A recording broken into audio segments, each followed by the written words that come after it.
Welcome to Chillin' 101. We hope this video helps.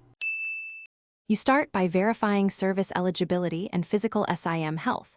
That's critical because billing or a damaged SIM are common invisible causes.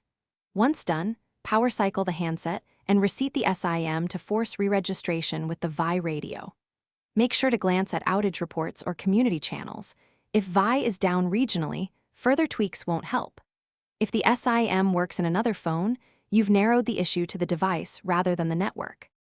You now focus on device-level configuration because misset APN or radio modes often block data. First, toggle airplane mode to force a full detach and reattach to V.I towers. That clears transient registration errors. Then verify mobile network type is LTE/4G and try manual network selection of V.I if automatic handover fails.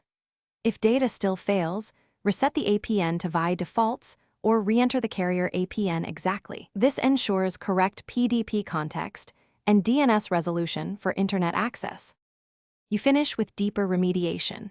Reset network settings to wipe corrupted profiles and install any pending carrier settings or firmware updates because those fix protocol mismatches. Once done, test with another SIM in your device and your SIM in another phone to isolate hardware versus operator issues. Toggle VO LTE and check IMS status since voice over IP problems can mimic network loss. If unresolved, call V.I support and provide IMEI, ICSID, exact times, and test logs so they can escalate to tower or provisioning teams.